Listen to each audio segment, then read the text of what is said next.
Hello, everybody. Good morning, good afternoon, good evening, wherever you are, whoever you are, however you are.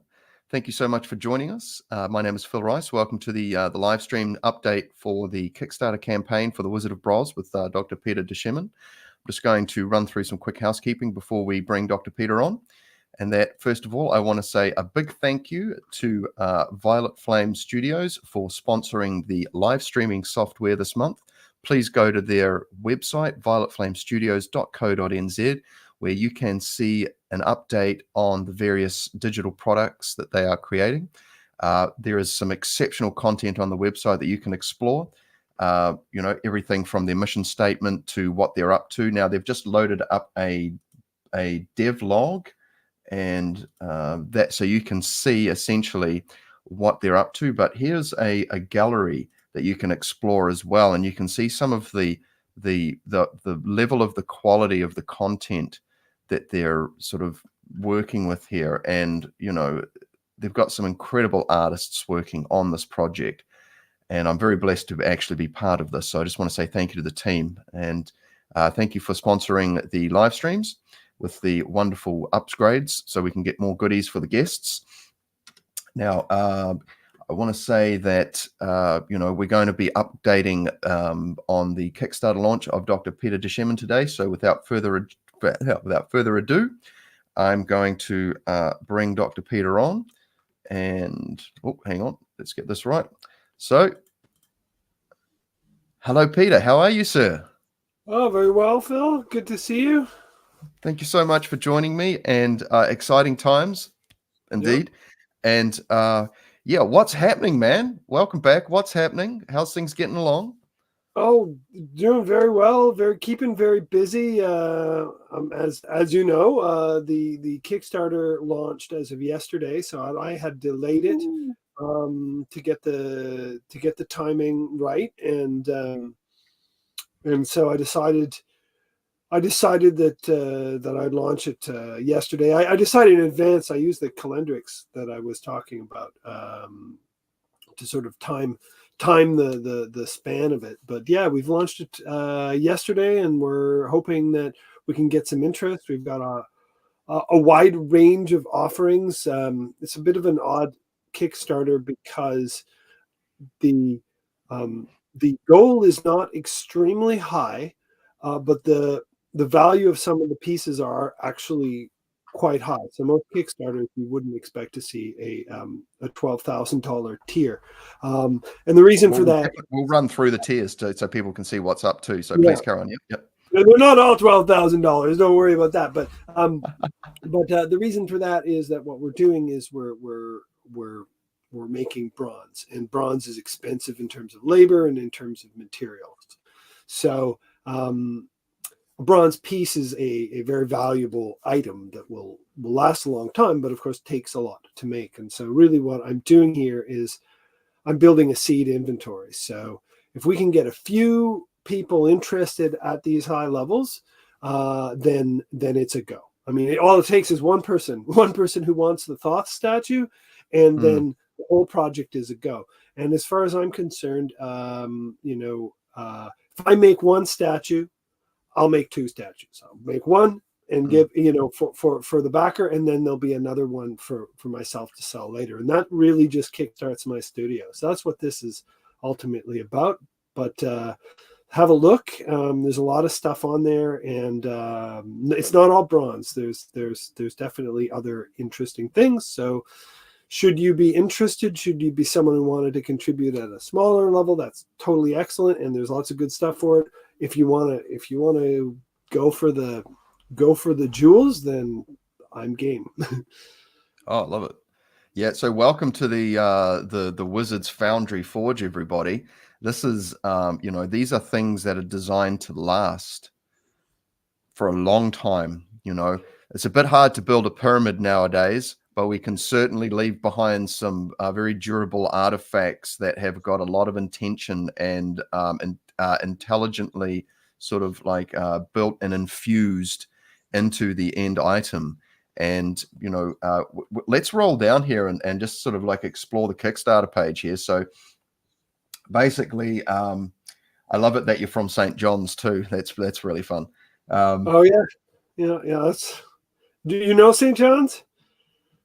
No, well, it's only because we have like I will share it at some point, but my grandfather was like a pivotal member in setting up the St. John's ambulance service here in my little village here, and Right, these right, types right. of things, and so there's a real presence of that here, and I think it's funny because exploring some let's just say some historical figures tend to take the limelight more than others.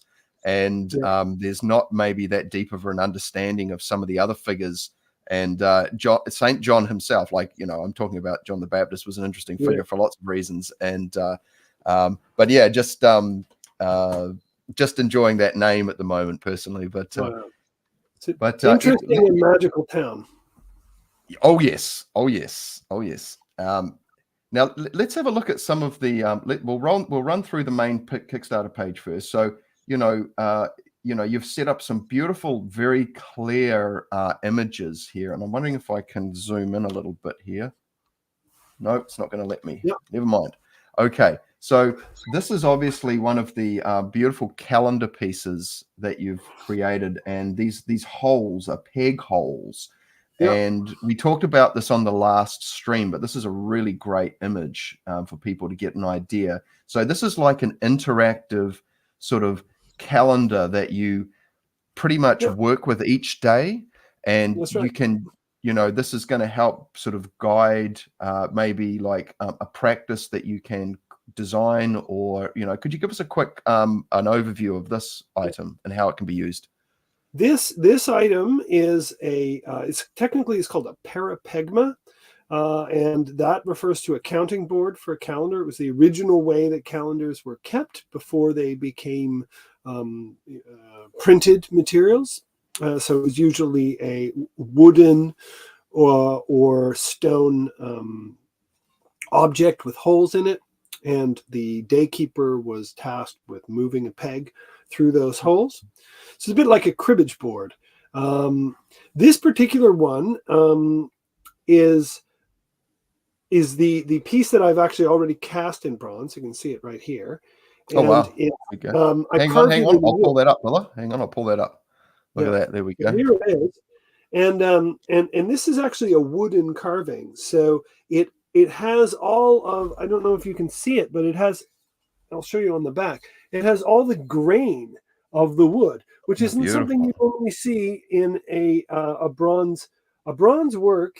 Typically, typically the sculptures are made initially in clay, so you have a different kind of a texture. But it turns out that wood really has a nice feel when it's cast in bronze. And this is the piece that I cast in Nanchang in 2023 for my initial initiation into bronze. And this is the parapegma for the Fairy Dog calendar. The Fairy Dog calendar is a calendar that I was commissioned to build for Dr. Scott Jeffrey, which is quite a sophisticated piece that tracks the helical rising of Sirius, as well as the orbits of Sirius A around Sirius B, because it's a binary star, and a whole bunch of other stuff. And so what this object is, unfortunately, it's not actually in the Kickstarter, although if there's enough interest, I'll start producing these. But this is for the example for the postcards, because I wanted to show what a finished bronze looks like. So this has been patinaed with a beautiful red patina. You can see also that the highlights have been picked out in a darker shade in the crevasses, and that's a different patina. So when we make patinas, you can do it in layers. It's a bit like a glaze in pottery. So it really has a beautiful look. And I wanted to give it as an example, because the postcards are going to be images of the finished pieces, and I'm going to send those out really to anyone who wants to make a contribution to the project. But if you want one of these, this is something that I'll be producing more in the future. I think as interest in the Fairy Dog. The Fairy Dog's 4 years old now, and Scott's really doing a good job of promoting it. There's even a Fairy Dog website. I don't know it exactly off the top of my head, but we're launching it. So it's FAIRY /DOG.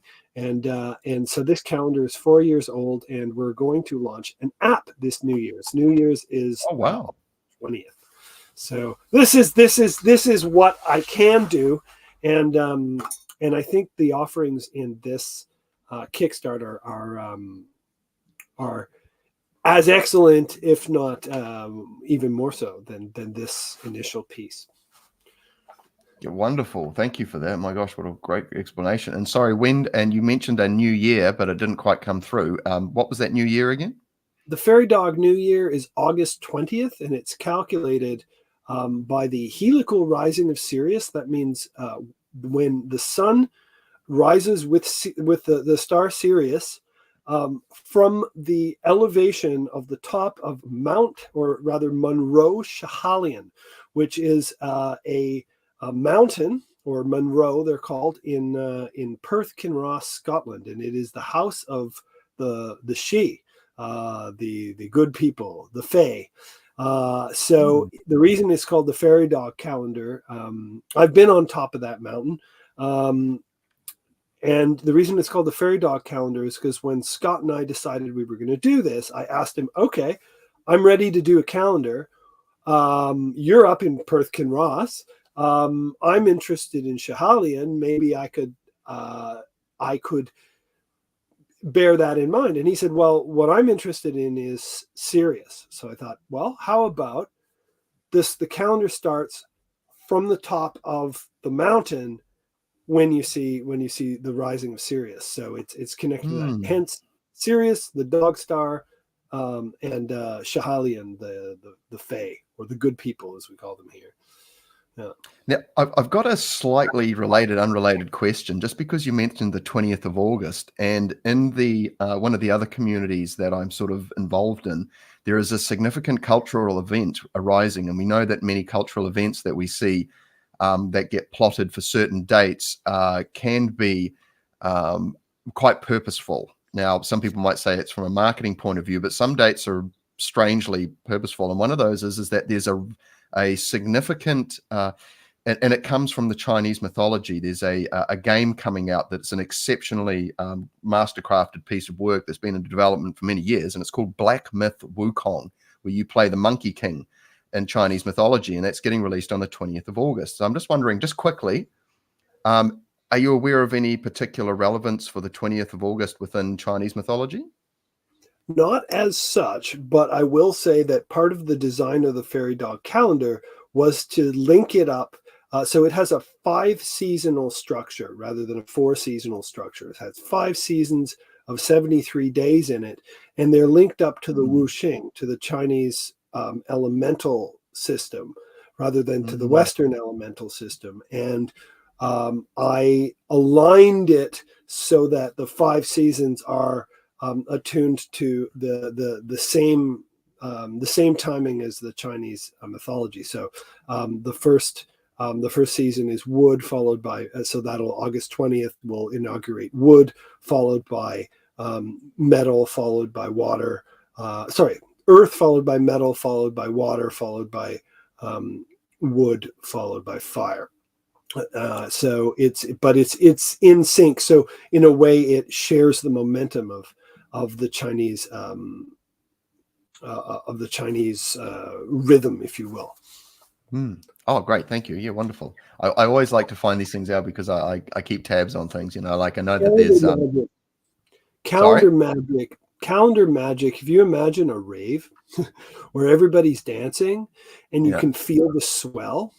Yes. And even though you've never heard the music before, and this applies to jazz too, and this applies to classical, and this is all of it, but just imagine a rave and you feel the swell, and it's telling you you're about to explode, and you can feel it, and you've never heard the music before, but everyone goes into full-on mode at the same time. And that's what calendar magic does. Calendar magic is music. It's subtle, hidden, rhythmic, symbolic music that causes events to explode into action. And you never know exactly what the events are going to be, because at a rave, you don't know what your moves are going to be, but they will just happen of themselves. And that's what calendar magic does.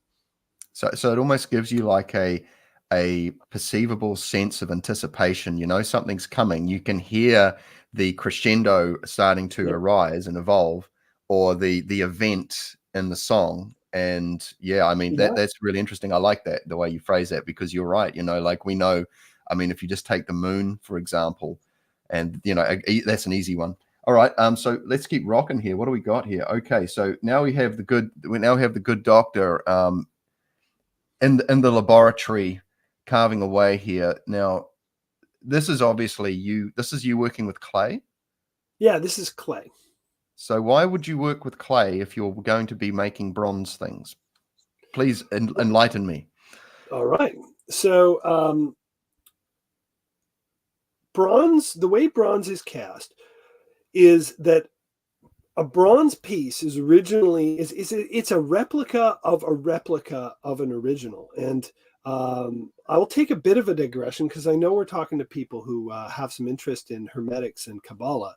And if you followed my last interview, I probably made the point that a lot of Hermetic thought originates in the works of bronze. And I think I made the point that the Kabbalistic tree of life operates like a mold, with the basins and the channels connecting the basins and so forth. And so the Ein Sof, which is the pure potential of existence, flows into the Sephirot, and eventually, if the practice is held, will form into the shape of the Sephirot. And so our practice, our spiritual practice, is very much like a mold that allows the Ein Sof to take on a specific form.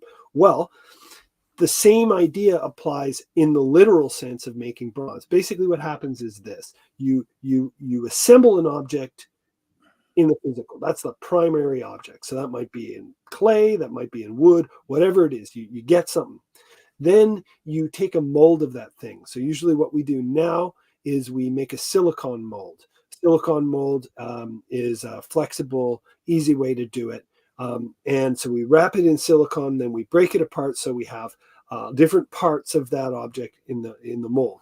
Then we pour wax into the mold, and we reproduce the original out of its negative space. So we get the original, negative space, and a replica out of wax. Then we dress that replica out in channels. If you've ever bought a model like a Warhammer miniature or anything like that, a model airplane, you break them off the things. Yeah, and that thing isn't just a random framework; it's an actual canal system for the plastic, right? It's in the mold. The plastic is flowing through those channels and into the model-shaped hollows, which I'm saying is exactly what high magic is doing. Is it's creating existential hollows for eternity to flow into. Ooh, love that. Yeah. To take it a step further, so what happens once you've got this wax and you've dressed it up in the channels, you then make another mold, so another negative space out of usually plaster, or it can be a ceramic.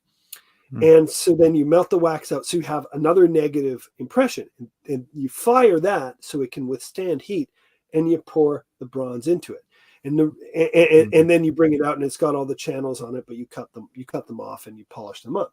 But the point I'm trying to make is this is entirely congruent or even isomorphic to the Kabbalistic process, because if you think about it, okay, so there's five stages, right? You've got the master, the first hollow, the wax, the second hollow, and the bronze. So that's 1, 2, that's 4 stages, isn't it? Master, hollow, wax, hollow, bronze. No, that's 5 stages. And so that's pentagrammatic in this nature. But I would add to it, there's inspiration. So you want to talk about the Kabbalistic worlds. The first world is inspiration. We haven't made anything at all. The second, so that's the Absolute. The second world is Bariah, creation. So that is the clay. So the clay is actually the second stage of it. You've had the inspiration first. You've seen the sculpture in light, the light of the soul, the light of the mind's eye, and then you make it in the flesh, and that's Bariah, right? So Atziluth Bariah, and then you make it in the wax, and that's where you form it and do all the details, and that's Yetzirah, and then you make it in the bronze, and that's Asaya. So the four stages are the Kabbalistic worlds, I would say. So back to your original question, why are we doing it in wax? Why are we doing it in clay? Because that's where the creation process starts. So, in the effort to create these long-lasting, durable pieces, this is a time-consuming process, and I think it's important to highlight this as well, because I think in a world of of Temu and Wish and AliExpress, where you can just get seemingly high quality things delivered to you overnight for very little, there's not a lot of sort of personal sort of infusion there of intention. It's just a mass-produced item. So there's a specialness about this kind of process involved, especially being, if there's it's not just that you're making a thing. It's very intelligently crafted, for starters, and then there's also you're engaged in a process, and you're in a mental space, in a type of being, a state of being where this thing is being created with like a deep intention for a purpose, and that's when things take on another level of dimensionality. Now, and of course the kung fu weapons. Now, I'm not sure everyone can see that quite well, but is this something that we'll run through the pledge sorts of things in a second? But have you got stock of these items, or have you got Is this the plan? Is this to create stock, or is it all going to be basically like a bespoke build on demand type thing? Are these going to be all individuals? I guess if they're made by hand, they're individuals, or are you going to make several of a piece? But my sense is what'll happen is, for every one that I manufacture for someone, I'll be able to afford to make another for my stock, and then I will be selling those at probably a bit of a markup afterwards to fund making more stuff. What you see on the left there is the deer horn knives. Here's an example. Hang on. Let me pull that up. Where are we? There we go. Check this out, everyone. These are deer horn knives, otherwise known as lokgokdo, a very popular kung fu weapon. These are a set that I bought in Hong Kong. And they're a very efficient weapon, and the idea is to counteract swords. So you have all these hooks, and you have all these methods of trapping, and you have a very quick counter that you can apply. But generally speaking, of course, with kung fu, it's a martial art. It's not really it's not something that we contemplate. It's a medieval fighting system, so it's not something we really plan on using. So why do we have these weapons? Well, the exercises are so good for our bodies, but it's nice to have them of a really high level of beauty and of weight. So bronze is really heavy. So I mean, I often just leave these on my bookshelf, right? Because they look so good. They've got this curvature to them. But if you were going to use them, and I will use my, the bronze ones when they're done, they're going to look great. They're going to look a couple thousand years old, because we're going to patina them to have that look, and we'll probably hang red ribbon on them and stuff like that to make them pop. But when you practice with them, those are heavy, and so those are going to be a conditioning tool as well. So it's not just eye candy. It'll be a tool. There's like a multi-layered kind of value. Like you said, I didn't even think about the beauty side of it. But when you're working through motions, movements, and things like this with a weighted, it's like you basically, from where I come from, it's more like, you're doing all this ligament, tendon, fascia, white tissue training under load, so you can hold these feeling states. But when you're dancing with these other tools and things, it gives you essentially new ways of challenging your ability to maintain the state. But doing it with something beautiful, it can almost pull you into a sort of like a different state as well, because and like I love what you said, if you're going to turn them into, like, I think it's called relicking them, or turning them into relics. And they do this with guitars. Jimmy Page had a guitar. He had a $10,000 one, a $20,000 one, a $40,000 one. The $40,000 one was a signature, but basically in the factory, they purposely de-age these, or age these things to look like, and scratch them and make them look like his guitar and that. But there's that great marketing, but it'll be hanging on someone's wall, probably never used. But this is the thing, is like being able to age things convincingly. So that's curious. That's very cool. Well, I'll put it out there because these are somewhat these are not a cheap tier, but if anyone wants to buy a set of these and doesn't know how to use them, I'll give them a lesson. Wow, there you go. Hey, look at that, everyone. How's that for an offer?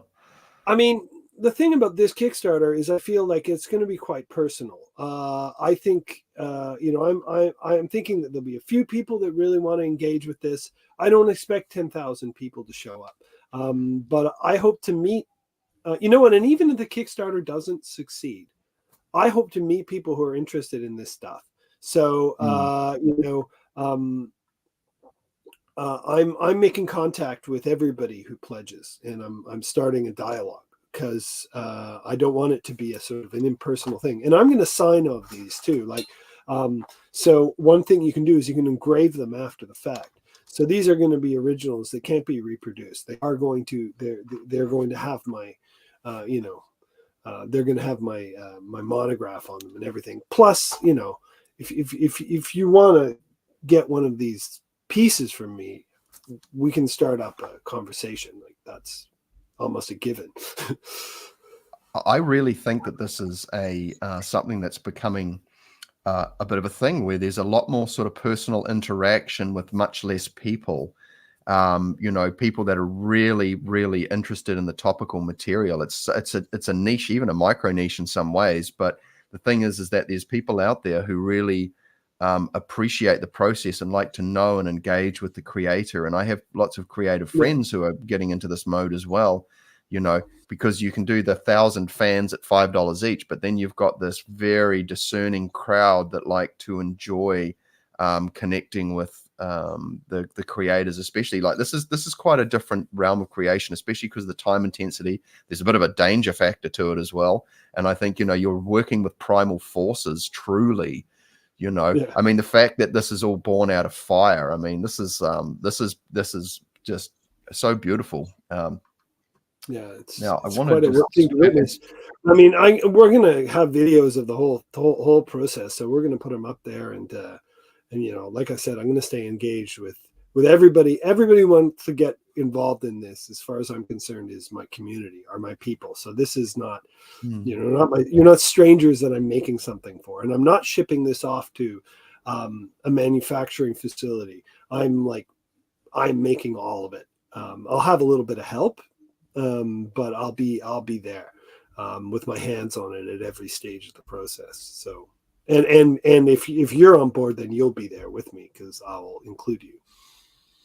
Perfect. And I just want to quickly bring up, if you would like to know more about Peter's background, his website is exceptional. There is so much to learn about Peter's work and his depth of knowledge and life experience, to see that this is quite a unique offer.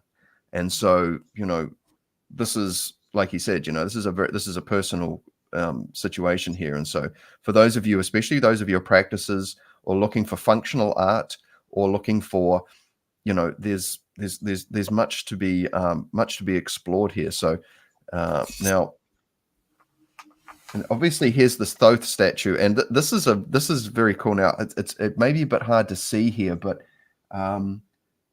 just because the background here, but essentially you've got, I think I can see the shin on top of the head. I can see the Yeah, sator tiles. There's yeah. also peg holes around here, and there's a cube. And so looks like a very intriguing, explorable, and interactable sort of like piece, which is obviously, is this the sort of the big daddy, I guess? This is the big one. This is the one that I'm basically trying to. This is what I want to make. So the whole Kickstarter is about raising the funds so I can make one of these. Maybe someone also wants one of these, in which case, fantastic. We're good to go. If if the Kickstarter goes, though, I will fulfill all the fulfill all the orders. Plus, I will make one of these for myself, which I will eventually I'll be willing to sell. But the other thing I want to say about this is I think I'm going to say this is at about 60 to 70% of what it's going to actually look like, because this is not a completed sculpture. There is also wings. And there'll be scales articulating the serpent. You can see there's a serpent and a serpent wrapped around the serpent.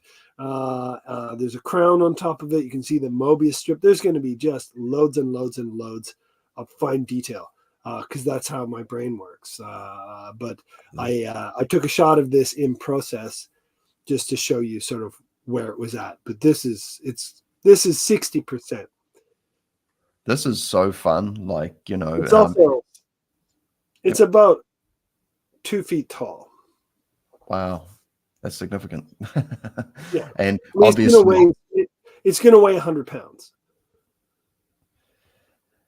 Yeah, so this is like this is going to be a beautiful piece for someone in their home or in their room, their special room. So, but yeah, I love it that there's, I mean, these make for interesting meditation objects as well. What may get evoked from spending time from something like this, please? There are 88 peg holes that go around it, so it is a parapegma, and there will be a little peg in the shape, probably of the Mercury symbol, maybe of the hieroglyphic monad, and the peg will be movable through the holes. And what you need to know is, when does Mercury's year begin? So we have the sun, and the planets go around the sun. So this is a heliocentric model. This is akin to astronomy. And we have the Earth's path around the sun, which is called the ecliptic. We all know this.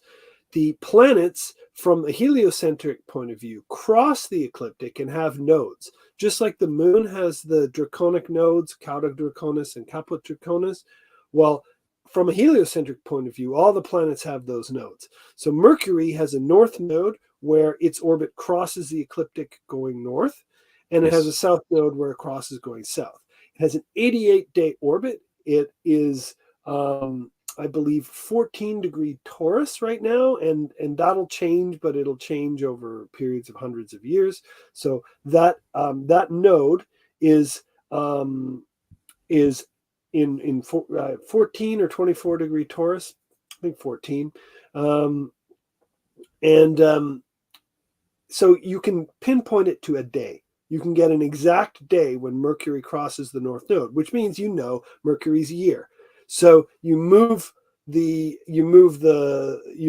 peg through the holes every 88 days, and then you're tracking Mercury's year. And 88 is quite brilliant, because we can translate it into so many things. It's simple enough to just say, okay, well, that's 22 times 4. So we've got 4 days to meditate on the Fool, 4 days to meditate on the Magician, and so forth. So you can yoke a meditation on the tarot, a path working, to the actual moment. That's what this all was originally designed for, is ways of yoking path workings to planetary movements. I developed this in like 20 years ago. And so that's what it's for. It's a way of timing a practice. So if you want this and you want to know how it works, I will make a manual to go with it, and I will sit down and I'll talk you through it, and I'll make sure you know when the dates are so that you can do it correctly. But the practice is to move the pegs one day at a time through the holes perpetually, and that will literally link you to the planet Mercury in its orbit around the sun. It's almost like you're like riding its wave, like linking into its rhythms, like you said. And there's a meditation I did years ago called the Tantric Lunar Resonance meditation, which is basically like following the path of the moon. It has these nodal points, and then that attaches to a tarot through Kabbalistic symbolism. Doesn't go through the whole of it, but I can relate to it. So I think that's brilliant because, you know, when you attach your meditation to certain planetary cycles, and obviously as Hermetics, you know, like Mercury's highly relevant for so many things. And so it's a great place to start, especially, you know, in relationship to the mind, which is a primary sort of development aspect in early stages of learning to concentrate and, you know, even build your correspondences and these types of things. So an interesting fact about Mercury that most people don't know, because most people are thinking from the geocentric point of view, which is completely fair. But we think about Mercury retrogrades, and you hear a lot being said. That's very popular. Yeah, you hear a lot being said, oh no, it's Mercury in retrograde. Well, from a heliocentric point of view, actually, retrogrades aren't a problem at all. Retrogrades are conjunctions. That's all they are. They're Mercury in conjunction with the Earth. So from a heliocentric point of view, there's no slipping backwards. That's a phenomenological perception. But what's happening from this solar perspective is simply going conjunct.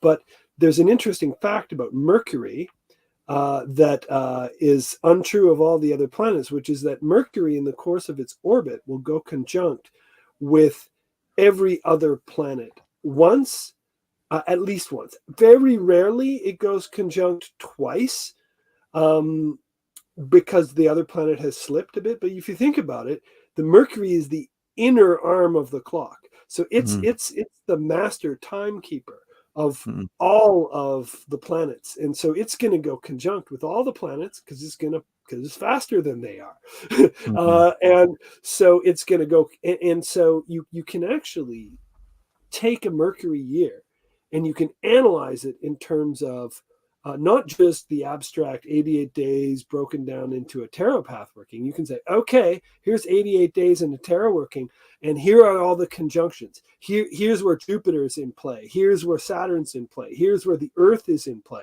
because it's heliocentric. Here's where, and so you can actually get a unique fingerprint for every Mercury year by doing that kind of analysis. And you do a type of electional astrology, if you want to call it that, where you can time magic to those specific conjunctions. And you could do something like a working where there would be a ritual for each one of the conjunctions. Imagine that.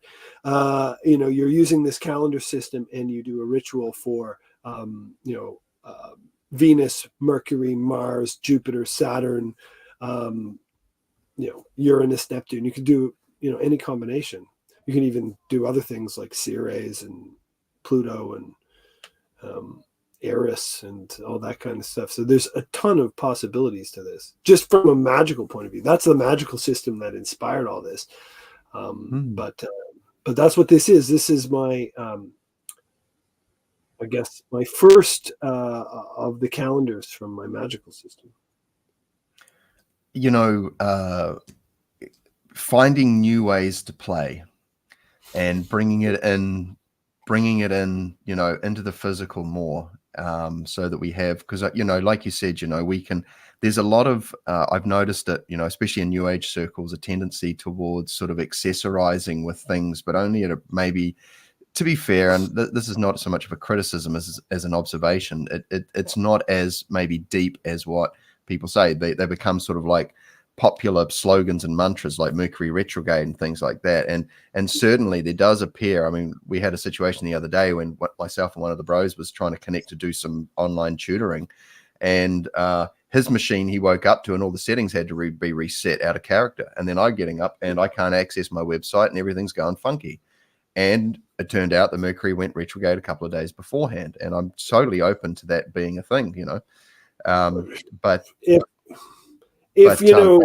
70% of the people in the world feel like that's going to be a thing, it's going to be a thing for the remaining 30% of the people in the world, because 70% of the people in the world are playing it out. I mean, self-fulfilling prophecies are prophecies for everyone. They come true, because that is that's how magic works anyways, right? We just try to get to the helm of our self-fulfilling prophecies. Oh, that was so wonderfully put. And so, yeah, absolutely. And some of the other interviews I've done on the topic of egregores and how things can be set into motion. I mean, all you need to do is just create a plausible, sort of like even charismatic kind of case for something and get a whole bunch of people on board.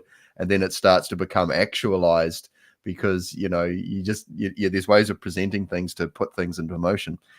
Now, brother, I'd love to talk about the list of pledges and things. So obviously in the first thing here, and I'll go to the actual pledge page in a sec, but essentially there's obviously make a pledge without a reward, back it because you believe in it. I love that. Just because it speaks to you. So, like even if you're on the bones of your butt, but you love what he's up to, and you can spare a Canadian dollaroo, there's your option right there. So, just giving out of the goodness of your heart, and that's a pretty standard practice. Now, I'm wondering, is there actually a, oh yeah, here we go, the rewards. This must be it here. Okay, and this, oh yeah, here we go. So, okay, so the first pledge that we have listed here that I can see is the postcard. So tell us a little bit about the postcard pledge offering. I'm going to take a photograph of the pieces when they're done, and I will write you a postcard. I'll send it to an address of your choice, and I'll do it on a postcard that is, and it'll be a thank you, is what it'll be, and a blessing from my work to you, because I mean, you don't find many, $50 postcards. So really the reason this is coming at $50 is because I get it. You're supporting me. You can't afford a bronze statue, but you want to give me a significant contribution. $50 is a significant contribution. I will send you a postcard, and I'll send it to wherever you like. And another thing I think too that's kind of fun with Kickstarter is that you have these optional add-ons here too, where you can, you've got a lot on offer here, brother. My gosh. So, yeah, everything can be added on too. So it's all chained together, right? So like you can pledge for a bronze and an ink painting and so on. So each tier, I mean, the add-ons are identical to the tiers. Right. Okay. I understand. Yep. And you're a prolific artist in all senses of the words. Like following you on Facebook it's always a pleasure to see what you're going to be sharing next as far as offerings go.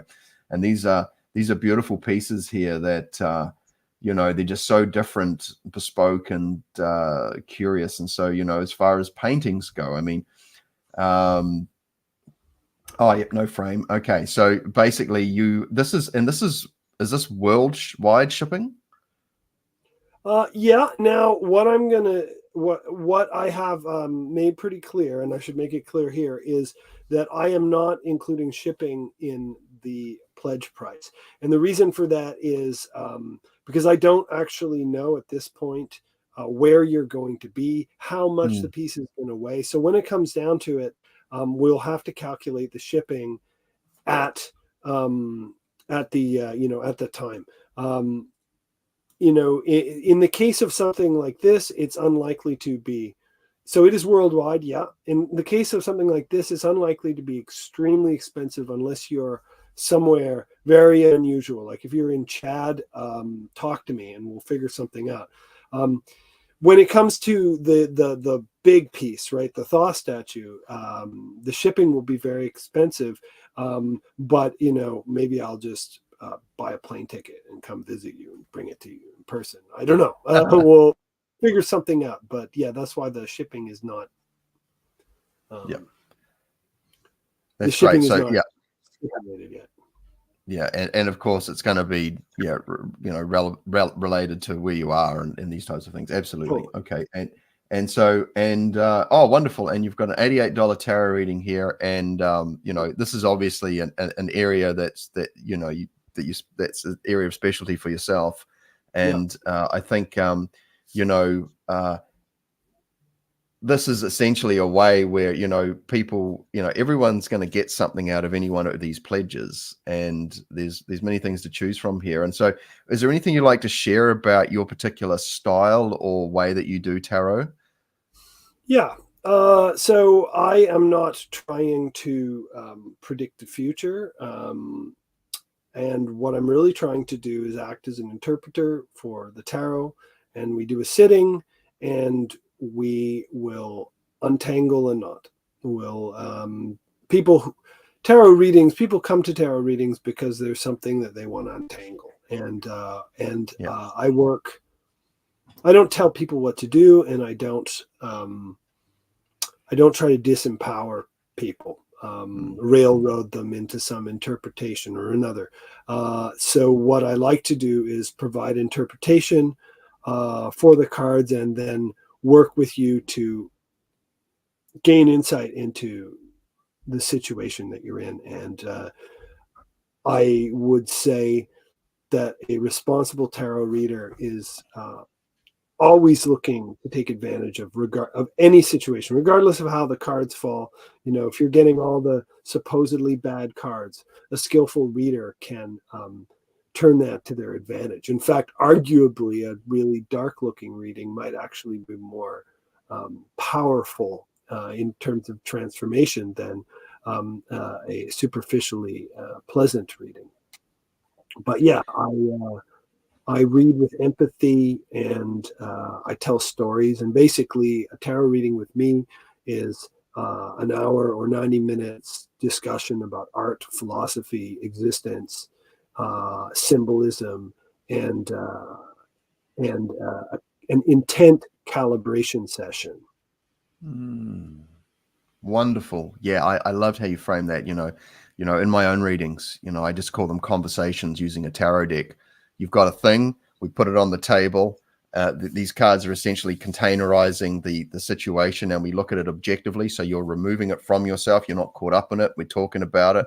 And yeah, storytelling. The tarot is such a great way to do storytelling. And when people's imaginations are involved, because if I can get my client to sort of come up with the answer themselves, just from me just talking about what's on the cards, man, they're good to go generally. The epiphanies are great. So that was beautiful. Thank you, brother. I appreciate that. Great.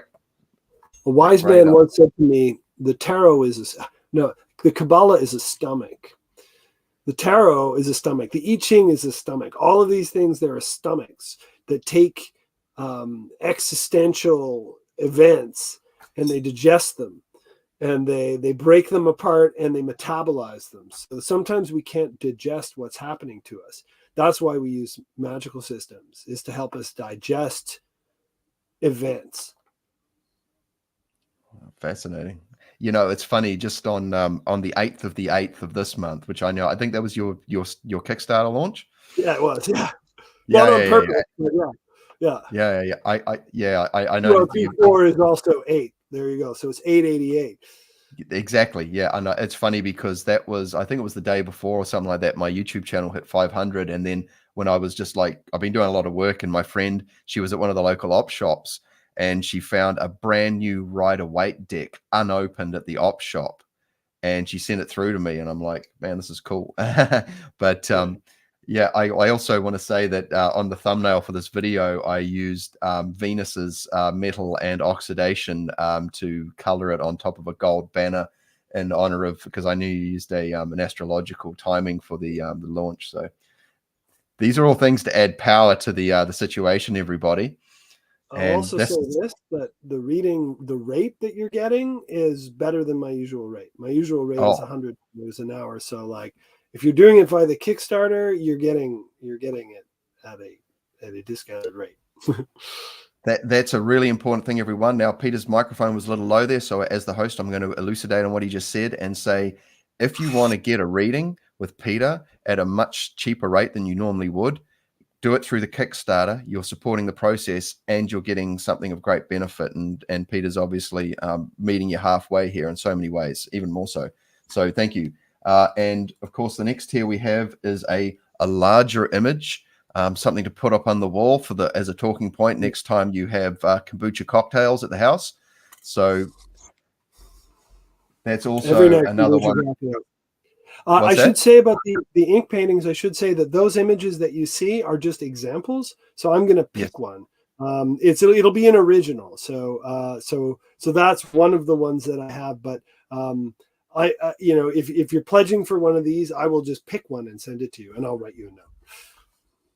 But it'll be a bit of the luck of the draw, but serendipity. Okay. All right. Well, okay. That's good to know. Okay. And of course, then we move to a 90-minute consultation, which is a greater fleshing out of a situation. And keep moving here. Okay. Now we're moving into amulets here. So we're getting into tiers where we're getting into heavier things, solid things. From here on in is the bronze. So, and this is a double-sided item too, is it? Is this one the double-sided one? It is, yeah. Yeah, it's got on the back, I don't think it's visible there. It's in one of the videos, one of the promotional videos, there is another palindromic square on the back within a circle, which is the taro ator rota orat, which is a fourfold, which uses the same letters actually as the Sator square.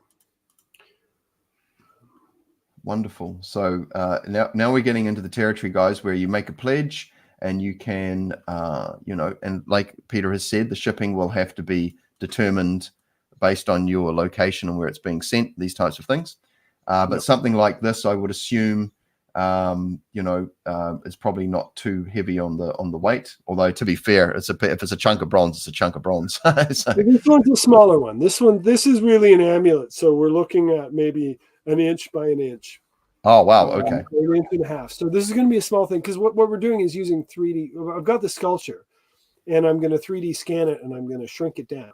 So I've actually already 3D scanned it. So this will be about an inch and a half. Now, I have to ask this. Some creatives who work with pieces, whether they're crystals or creating art pieces, will sometimes say, I'm going to charge this. So when you arrived, it will be pre-charged. And then, of course, when you're inscribing things onto something that have some precedence to them, there will be a natural charge, I assume, that aggregates and gathers with it, and it has its own innate power even through the symbolism that you're installing. Are you able to talk about this? And if you prefer not to talk about your process at a personal level. I don't have a formal ritual to charge these because the making of them is the ritual. I've carved them. Yeah. But what I will do is I will breathe 3 times into each one of them before I send them. That's about how formal my rituals are. But it'll be full of my, the act of creation is, like I said, it's Atziluth Baraya Yetzirah Asaya. It's a magical act to bring these into existence. So you can charge them if you wish. You can do a ritual. You can set the timing up. But I trust that anyone purchasing my work is already close to adepthood in some respect. So I trust you to do that work. But you'll have a piece that carries my energy and my breath. So you get a piece of the creator with the item, and I think that's lovely. And I think you're right. I think anyone would probably they want the piece, but they want it vanilla, basically tabula rasa, and it's good to go. And then they can seek to add to it from there. Okay, wonderful. Okay, now we have the Tree of Life amulet here, and this is beautiful. I think. having something like this as a reference point. I mean, I used to use things in my guitar teaching to help the students understand things. I would bring in, I would try and help them to understand things through everyday relatable things. And so, I mean, you know, whether this is a personal item or it is something that you have to show people and say, hey, people go, so what's all this Kabbalah about? And you can say, well, I've got a visual item here that I can give you an understanding, or if you want it personally for your own, I mean, you could essentially transfer your thoughts into this piece and charge the Sephiroth yourself, even to an extent, or experience the tree through it. So I'd love to hear anything you've got to add on potential usability, because you're the man. So let's hear it. It's very tactile. You can hold it, you can rub it. I don't plan to put a little hook into it to make it like a pendant, but what you could do is you could put it in a bag. You can actually get necklaces that are a little sack that you can put them in if you want to wear it around your neck, and you could wear it over your chest, and then as you meditated on the tree of life, you could actually envision the individual spheres lighting up. And so you could use it if you were wearing it over your solar plexus, for example. You could use it as a focus to kind of you would feel it at your center. I mean, that's probably same with the Sator, right? The Sator square. And in fact, if you had one of each of those, you could put them both into the bag.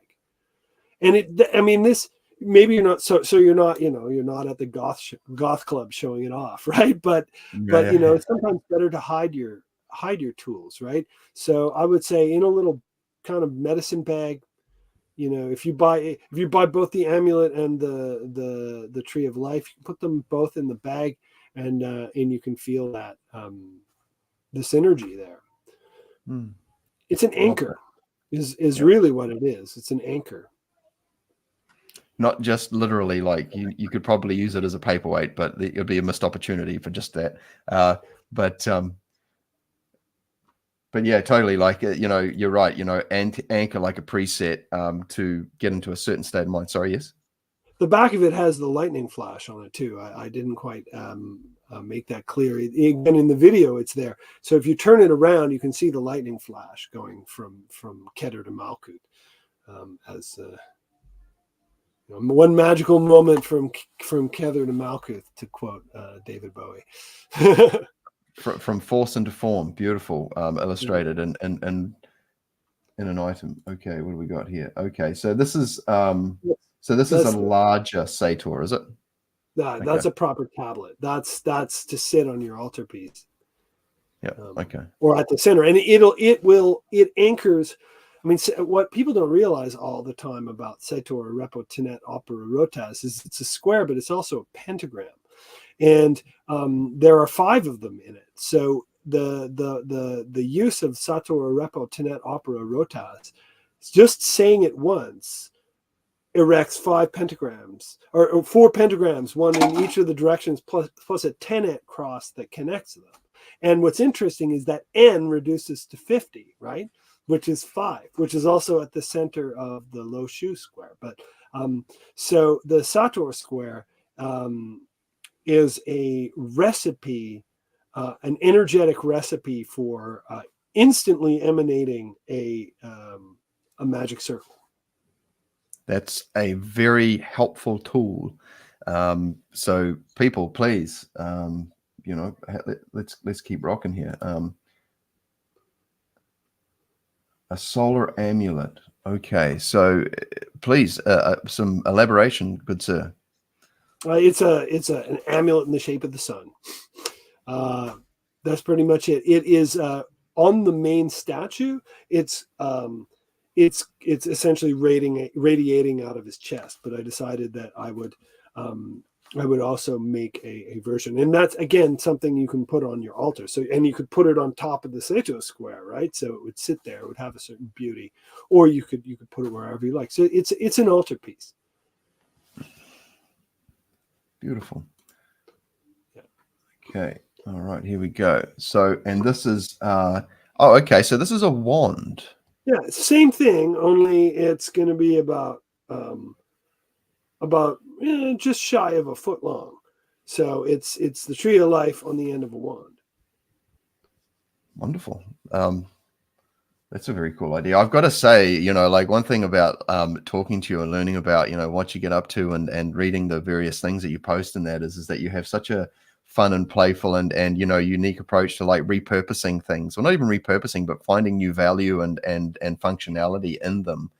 And because I think, especially when you start off with this stuff, you can get caught in the rote aspect of and hollow, and ritual can become hollow, and then it effectively becomes impotent. And we want to avoid that. And one thing we can do that is by nourishing, I guess, the aesthetic and the beauty opportunity and potential within a process, and that can be done wonderfully with physical implements.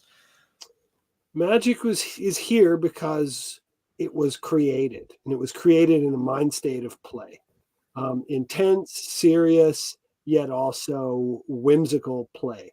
Gave birth to the magical traditions. I mean, remember that Hermes is a trickster god, Yes.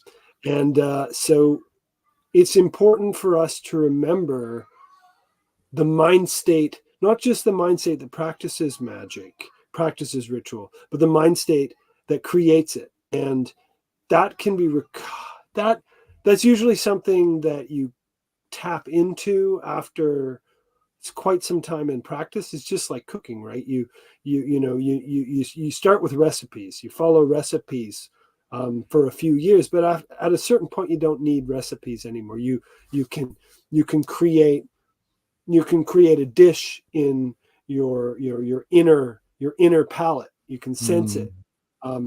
And magic is the same, I believe, is that it's not about correct formulas, although it's definitely possible to do things wrong, but it's about activating this, we'll say this attuned intuition, and then we can create very freely, just like martial arts too. What do they say? There's a great quote. It's partial Bruce Lee, but it's something else as well. It's absorb what is useful, discard the classical mess, and then no way as way. And so we go and we learn these forms and these ways. It's just like, when I would teach kids guitar back in the day, you'd teach them songs, and they would learn techniques and things from the song. And then it's like, okay, well, let's take those Jimi Hendrix licks you learned and then mash them up and then just jam over a backing track and let's see where it goes. And then it becomes improvisational, like, and then yep. Is that Danny and Santo? That's like super. That's Jikundo, like in essence. Right. So this is it, like you're gathering, you're learning that like any form is in essence a bunch of fingers pointing at the moon, and and I know that a lot of there can be a lot of comfort when you're relying on these fingers pointing at the moon, but they're still like saying, once you're able to do the thing, then what did one of my teachers say? He said, once you've climbed the staircase, you don't need the staircase anymore. You're not going to carry that with you. You've got you're able to understand why you learned to do these things that way. And now you know how to hold the brush. Now you just go and paint. You basically have this expression pathway that's very natural. You just pick up the thing and stuff will come out. And you keep the stairs maintained so that other people can cross them. Yeah, perfect. That's a great one too. I mean, obviously, we want to make it so that like people don't have to reinvent the wheel as well, where they can see other tracks that have been laid. But there's another great quote which is don't follow in the footsteps of the masters, instead seek what they sought. And I think somewhere between that and like this playful improvisational thing, I honestly think that the universe personally wants us to play more and get out of rigidity and be loose and flexible. And that's why I think doing like a physical thing, like a qigong or a kung fu or a tai chi, is a great way. You loosen the body up and it helps to loosen up your playfulness as well. And so loosening everything up and just going, okay, let's have some fun with this thing. And those freestyle forms, new stuff just pops out because you're not concentrating on adherence as such. You know, you do those things, you do your pre-flight checks and warm-ups, and then new things can emerge. Yeah. Oh, one of my favorites. My favorite is learn the rules so that you can break them like a master. I love that. Perfect. That's it. I'll put that at the top. That's beautiful. Now this one here, now labyrinth walking. This is a kind of a beautiful segue from what we were just talking about. This is a set form, but through the process of walking this and taking the left and right turns and moving around and things like this, you enter into essentially an altered state, which new things may emerge from, because you're giving yourself something to do that's kind of maybe disrupting usual patterns and ways of thinking and getting you into a state. But tell me, what sort of inspired you to bring out a labyrinthian altarpiece? Labyrinth walking is an absolute crucial part of my practice, and it has been for ages and ages and ages. I think I told you in a previous interview, I used to walk them in the snow in Ottawa. I used to, get a nice field that was pristine snow, and I'd walk a labyrinth in it because I'd come to a certain amount of intimacy with the pattern, so I could just do it in a single line. And I got that from drawing the line. So what I can tell you is that it's a magical system in and of itself. It is the tarot, right? So you can map the tarot completely onto the 22 major arcana. If you drew a line through, a diameter line through the center of the 11th circuit Chartres labyrinth, you'd end up with, of course, 22 bands. And if you take the major arcana and separate them into the first 11 and the second 11 and pair them up, you can get a set of what are called athbash pairs. So athbash is a Kabbalistic procedure of folding the alphabet over. And so there's incredible amounts of symmetry in this. The other thing about it is, if you're familiar with the abracadabra triangle, or abrahadabra, if you like, that is a pyramid of 1 over 2 over 3 over 4 over 5 over 6 over 7 over 8 over 9 over 10 over 11. So you can see that right here, there's 4 quadrants. So there's four abracadabras being emanated from this. This is a lattice. So in a sense, one of the things that the Western Hermetic tradition is doesn't make as clear as the Hebrew Kabbalah is that there are both axial diagrams and circular diagrams.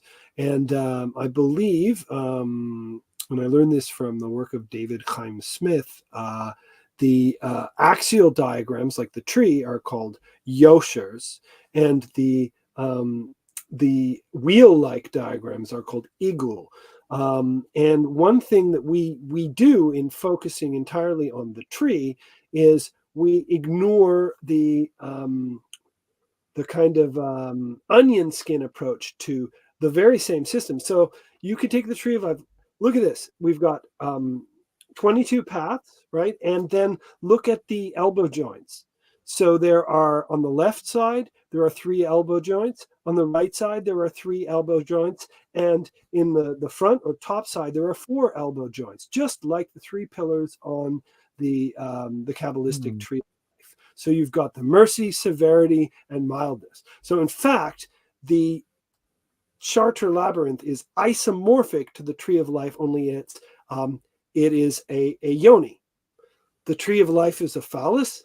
The labyrinth is a yoni. So the idea is, and look, this is one of the reasons I absolutely love the I'm going to go into some esoteric philosophy here right now. Please go. I love the Rider-Waite-Smith tarot. It gets kind of poo-pooed by some people, and I know that Crowley expended an awful lot of ink trying to make himself look cooler than Waite, which wasn't all that hard. It's a bit like punching down, but Waite actually had some things going for him. And that deck is really smart. It's not a stupid deck. I'm not saying the one is better than the other. I like them both. They do different things, but credit where credit is due. Pamela Coleman Smith and Rider-Waite produce a really, really beautiful deck.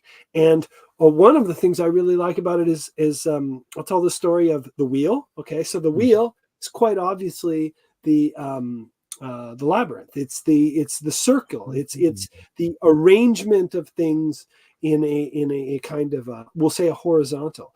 And I'll say that the hermit, who is Yod, so therefore 10, is the axial, the vertical, the Sephirot. And so the wheel is 10 as the Atu number, and the hermit is 10 as the Hebrew letter number. So what's interesting about the letter Yod is if you spell it in full, Yod Va Dalet, it totals 20. So in other words, Yod, which means hand, becomes 20, which is kaf, which is palm of the hand. So you have a systole and diastole. You have the axis, so you have a masculine and a feminine modality of the entire system. So the Kabbalistic tree of life, as we know it, is just the masculine modality of the system. There's also a feminine modality of the system. And to make that even better, if you're going from the wheel up to the hermit, so that's, you've got the wheel, and then you've got the axle of the wheel. Then you've got the engine, right? That's strength. Strength is the dynamo, is the input of energy. And then what is the next one? It's the chariot. The chariot is the assemblage, which is the Merkabah. It's the assemblage of the power of the axis with the power, so the masculine and the feminine, yoked together so that they have the capacity to initiate movement in any direction. And when you look at the Rider-Waite-Smith version of the chariot, you have a little crest with a solar disc, a Hadith-style solar disc above it, and you have a Shivalingam, which is horizontal and the vertical in conjunction. So what is the labyrinthine altarpiece? Is basically the yonic depiction of the Kabbalistic system. And if you had both the tree wand and the labyrinth altarpiece, you could place the one through the other, and you could produce that as a symbolic gesture. That in and of itself is a great business opportunity, where you could say you can have one or the other, or you can have them both. Because and they're classy. Imagine if you've got this piece, right, and you've got these other items that are individually functional, and then together they can be mounted on each other. Anyway, I'll do that there. I just want to say things are like that. I mean, just by their nature. I don't even know all the combinations you could do with them, but it's just, how ritual is about bringing things into contact with one another and taking them out of contact and arranging them in different ways. So, I mean, these objects can be done like that. That's so cool. And I just want to say props, because I've got both a Crowley deck and a Rider-Waite deck. And I have to say, one of the beauties parts of the Rider-Waite deck is that when you're doing readings for people, they can relate to the Rider-Waite deck quite easily, because there's pictures of people doing things, and that's very relatable, as opposed to sort of abstract arrangements of wands and swords and things, which can be a little bit more obtuse for people. So big shout out to our Rider-Waite deck. Big fan. Thank you. Crowley deck's awesome too, and I'm going to say that the Crowley's major arcana have some absolute masterpieces in it. The minor arcana are the strongest part of the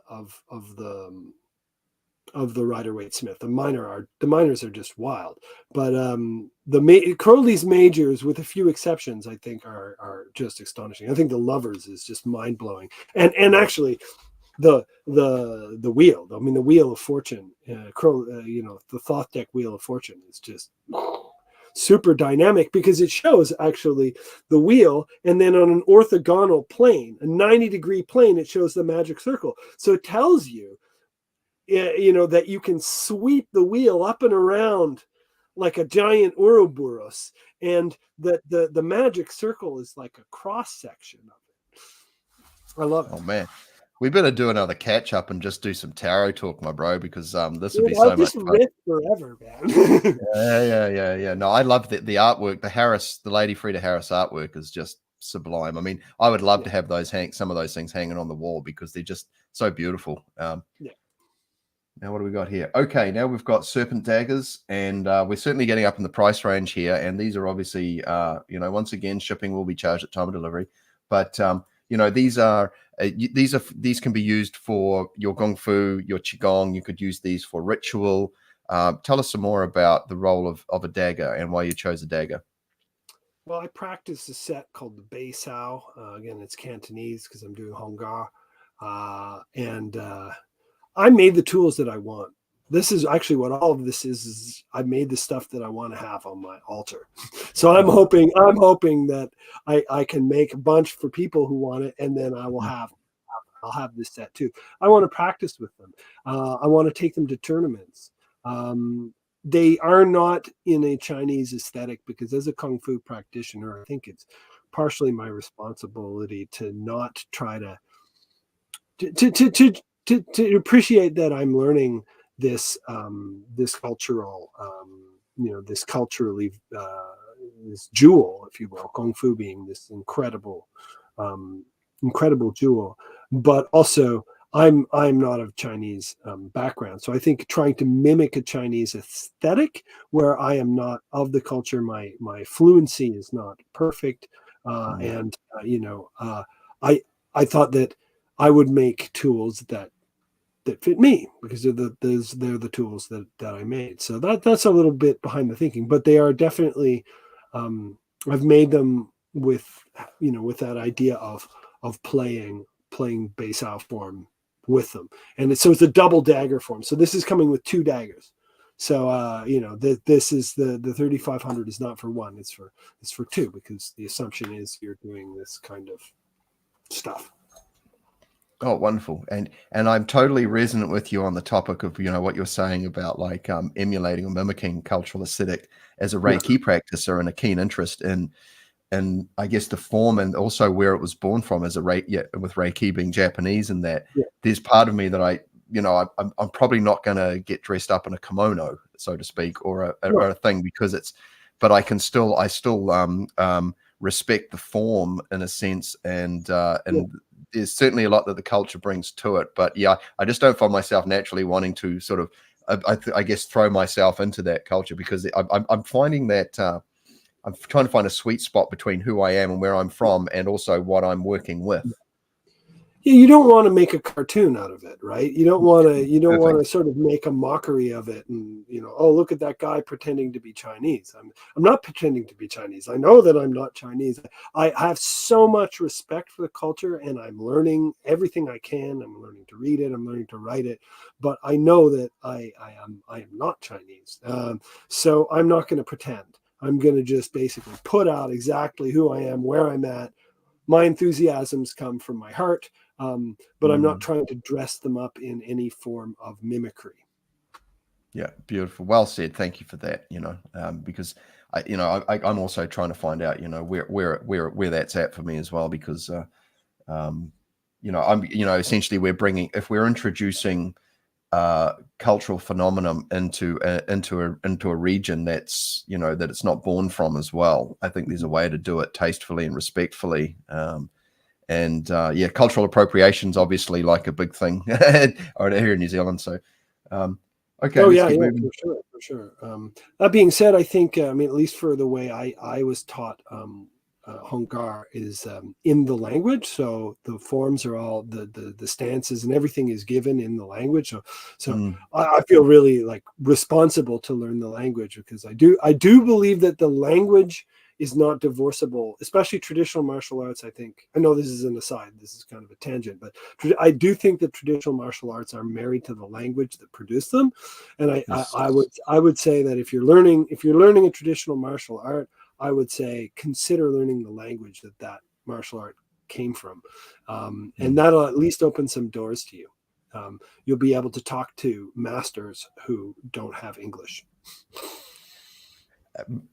Perfect, right there. And I think too that there's I get a nod when because I've studied Japanese back at school. I have a follow through, a thread, and there seems to be an amenability with the practice if I show a greater level of interest for, I guess, the culture in a sense as well, and also wanting to honor, that which it came from, because there is a power in the words, and Japanese have their own form of Kabbalah in a sense too, which is, these types of things. And so when we pay respect to it, you're kind of helping come on board with it. Now, deer horn knives, now we've already talked about those. And so we'll keep moving. Same idea. Yeah. So here we go. Now, okay. Now this is interesting. Now we're getting into Enochian. Okay. So please share something on this, good brother. All right, so the 4 tablets of Enoch in English, not in the typical script. Why? I would recommend reading the essay by David Allen Hulse in the Western Mysteries, in which he gives a deblinding of the Enochian tablets. So the Enochian tablets are notoriously full of riddles and tricks and little letter switches and places where D says one thing, but if you go to the sources, you realize that it's obviously another thing. And there's all sorts of little like red flags jumping out. And it took centuries and centuries for that to be really ironed out. But one of the best places to look for, if you want to know the actual logic of the system, how it comes together, what it is, rather than viewing it as a fetish object, then read David Allen Hulse's essay on it. So he deblinded it. I'm not going to go into total detail about it, but if you know a little bit of Enochian, you know that there are 4 watchtowers, 1 for each of the elements, and there is a 5th tablet called the Tablet of Union. The 4 watchtowers are 8 by 11, 12 by 13 grids of letters, including uppercase and lowercase and 7 reversed letters. And this looks like a giant mess of chaos, but what in fact it is it's like a puzzle piece where these names, 7-letter names of governors, fit together like pieces of a puzzle. And there are 22 of those names in each one of the tablets. 22. There's 22 in each one of the tablets. So in other words, each of the tablets has the major arcana implied in it, and then the major arcana are being multiplied through the 4 worlds and then accessed through the quintessence in the Tablet of Union, which has 20 cells in it, which could be then envisioned as an icosahedron. What else can I say about it? So in this case, what we've done is I've done it in English because it was originally transcribed in English. And this is another point that David Allen Hulse makes, is the fancy Enochian script was added later. It was borrowed from another source and was added later. The actual technique it's the English alphabet. And I will have to say this, I'm a bit unorthodox maybe in my interpretation, in that I actually do think that Kelly put on a show for D. I think Kelly had this incredible, what the Enochian, I believe, is an incredibly advanced pre-computer science memory palace technique, a technique of pattern and energy compression and encryption that was super far ahead of its time. And I believe that what happened is that Kelly had actually memorized the entire system to a certain degree. He still made mistakes, but that's good mentalism, right? So he presented to D a scrying experience in which the angels transcribed this. But what he was really doing was conveying this. This was the only way he could to convey this incredible technology. And one of the things about Enochian is it's incredibly fetishized. It's filled with fear of what it will do to you, because I'll tell you what it'll do to you. If you approach it without understanding, it will confuse you, because it's confusing. And it is, in fact, a technology of learning how to create a field of confusion that is crystal clear to the operator, but is impenetrable to those who are not at the center of it. So in a way, it's like a noise field that the adept is at the helm of. To the adept, it's crystal clear music, but to the adept's opponents, perhaps it is it sounds like noise. So it's I would say it's a type of martial art, keeping in mind that that D is producing he's producing weapons of colonialism. I mean, I'm not going to be denying that Enochian comes out of that period, but it is one of the most important and interesting and sophisticated assemblages of meaning in the Western tradition. It has to be understood, it has to be integrated into our practice, or it can be integrated into our practice. And I believe that so what I'm doing here is I'm producing all 4 of the watchtowers. They've been de-blinded. They've been put into English. On the back is going to be the sigils of the governors. And the objective is to have these are going to be nice and heavy, and they're going to be well patinaed in different colors, probably associated to the elements. And you can put them in the 4 directions with the tablet of union in the center, and you can use them to meditate and to study and to call the names. So there's the names of the governors. There's 91 in total. There's the and there's the the linear names, which are read across the tablets, which are there are, forget how many, but the grand total is 444 names in the system. I'll just say one more thing for those who are interested in Enochian. I feel like the relationship of the governor names, which are like these puzzle pieces, and the linear names, which are reading reading across, reading the lines. It's a bit like the body of a lute or a guitar. The fundamental is the governors. They are the body of the lute. But the linear names that we read, so for example, the great kings and the servient angels and even the demons, those are like the strings. So there's an incredible 2-level dynamic to Enochian. There's the body that holds it together, and it's in tension with the strings. And just like if you de-string a Stradivarius, it will fall apart. The 2 levels, the linear level and the non-linear level, are part of this powerful tension system that holds together. If you de-blind the system, sorry, there's 92 governors, but there's a secret governor. There's 91 plus 1.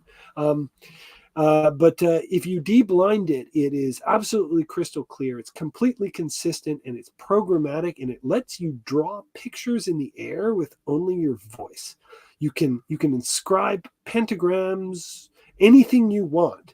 You can essentially project a kind of holographic space out from the center of the tablet of union, and you can create energy patterns, 3-dimensional energy patterns, in the air with your voice. I think it's a technology that is a precursor to the computer. How interesting. Yeah,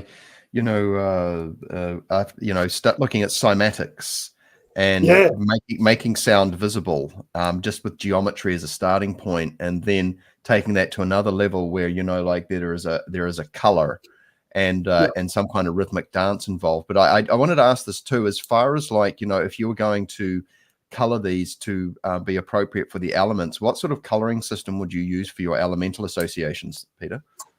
So I would use a reddish patina for the fire. I'd use a bluish patina for the water. I would use a more golden patina for the air, and I would use a green patina for the earth. I prefer green over black as an earth association. I know that within really Christian systems, earth is black, but I too much of a druid. Amen. Yeah. Brilliant. Very good.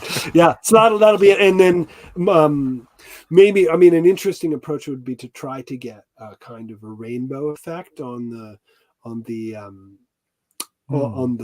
tablet of union, like mercurial rainbow hues, which you can get by.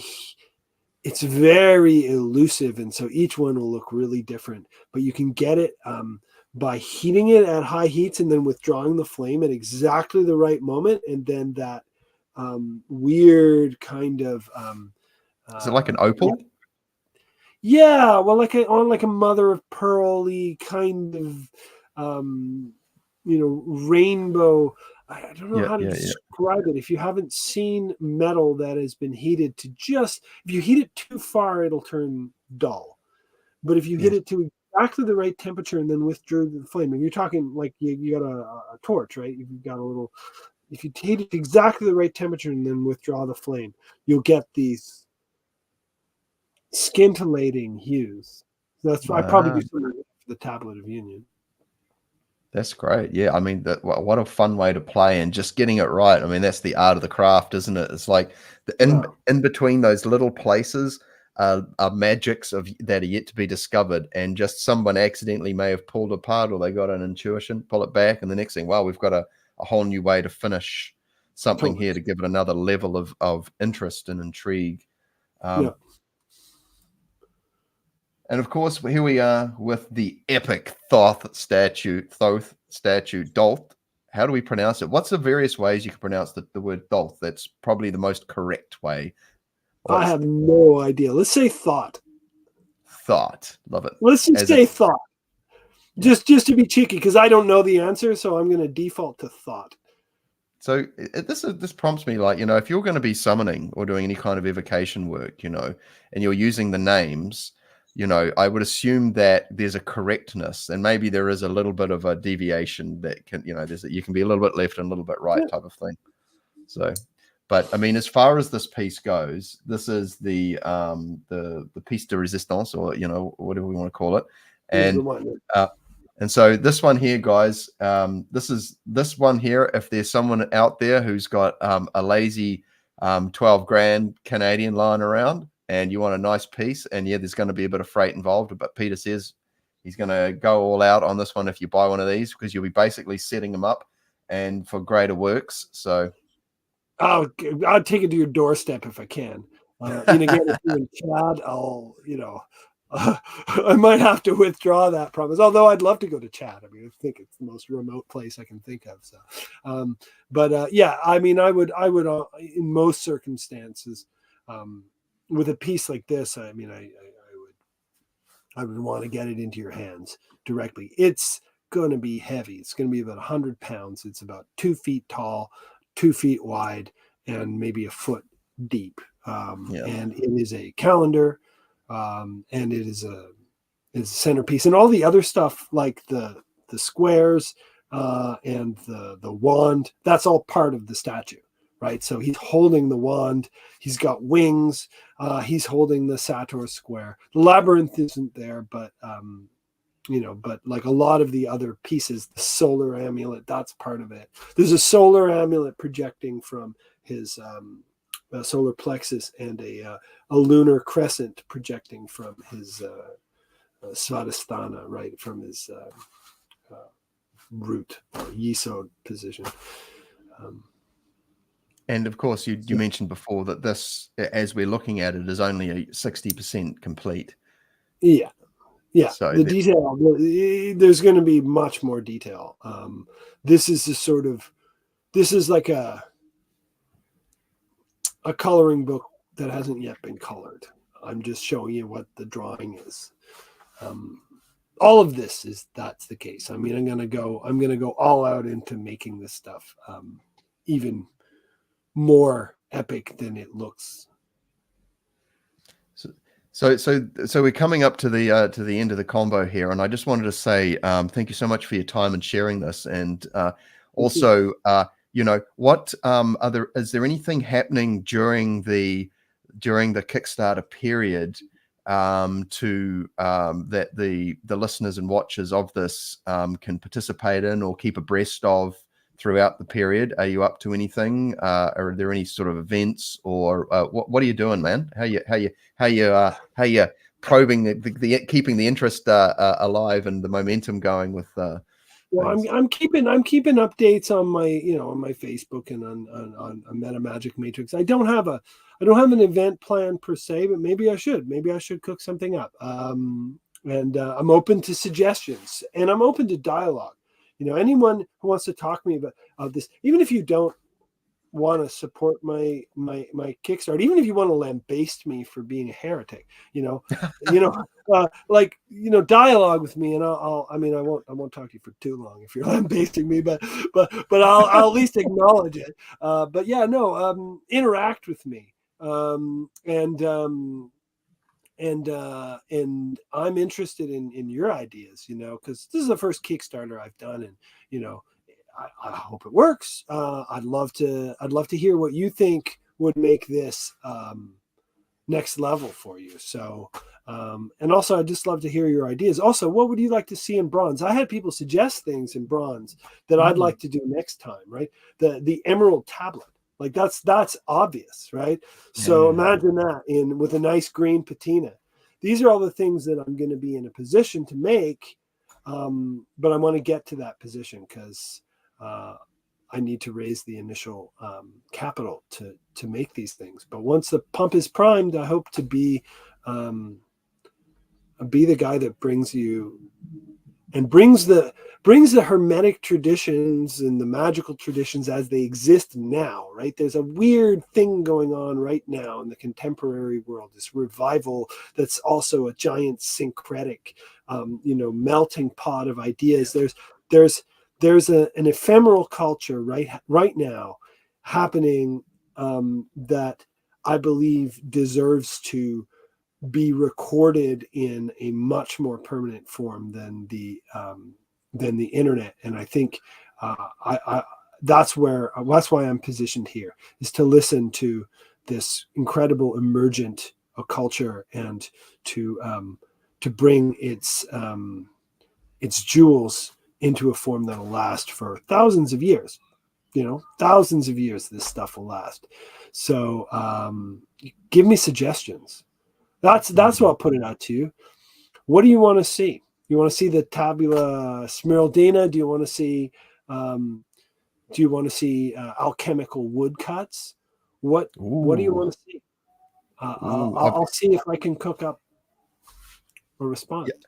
It's funny. I was doing a chat with a mate of mine yesterday who's he's written a stack of books, and he's got a book called The Modern Alchemist, which is based on the lamb sprink woodcuts, and they're all throughout, and they're just stunning, And about the lamb springs already. That's something that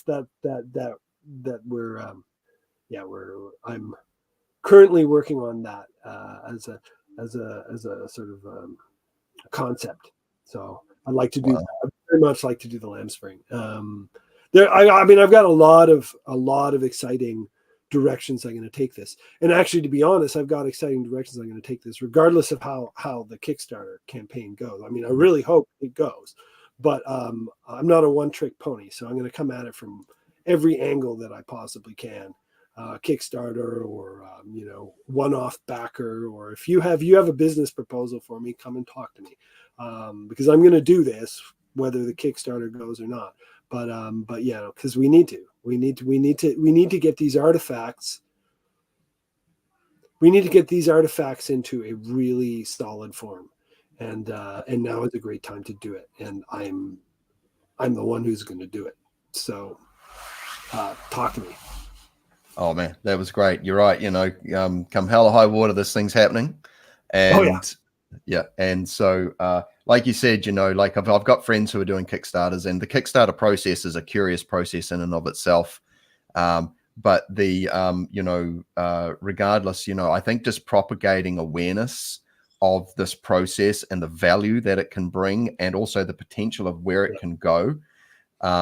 Because, as you say, the pop culture landscape is bringing a lot of these esoteric topics into the public awareness more and more so, albeit in it's being, and this is my own personal observation and opinion, that it is being spun one way or another.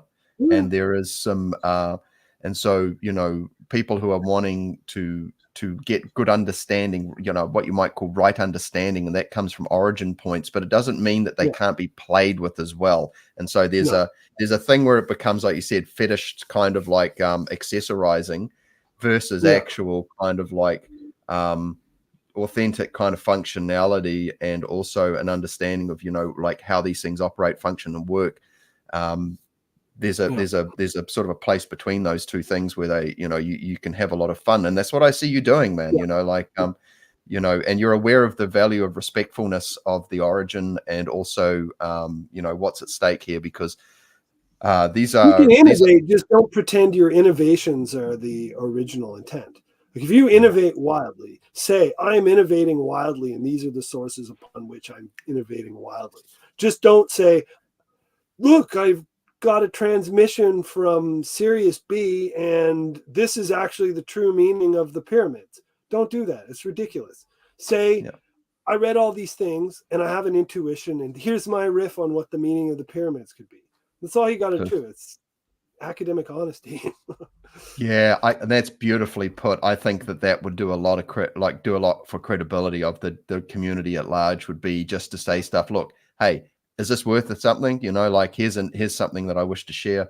And but yeah, I think when you start stating things as being something, when it's like, well, but anyway, that's a whole other conversation for another time. I'm so grateful. Thank you for joining me, Peter. I'm hopefully this will get some eyes on what's happening. And but yeah, I definitely want to catch up with you and have a chat about tarot, because man, I love reading your stuff, your meta magic stuff. Well, actually, I better put that bit of dig for that too. Meta magic.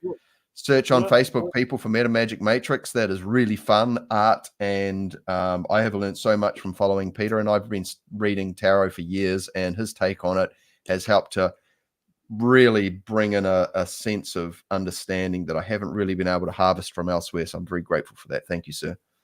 Thanks, Phil. Thanks for having me on, and respect. All right, if I could get you to stick around for just one moment, and we'll end the stream. And just want to do another quick shout out to Violet Flame for the sponsoring of the software. And please go check out violetflamestudios.co.nz to see what they're up to here, using symbolism and esoteric sort of nuance to explore the potential within the video game environment, and also as a teaching tool, and for developing cognitive faculties that maybe been getting degraded from watching and playing things that just kind of make you more stupid. We want to turn that around. Gaming's pretty popular. Let's use it. Let's repurpose the tool to be for the forces of good. Thank you so much. Please make sure you go and check out Peter Duchemin's Kickstarter page. The links are in the live chat and also in the YouTube description below. Thank you, everyone, for tuning in. Have a beautiful day. I will see you again soon. My name's Phil Rice. I've had the awesome Dr. Peter Duchemin with us today, telling us about Kickstarter. And yes, absolutely. Live long and prosper. Stay well, everyone. Yeah, for sure.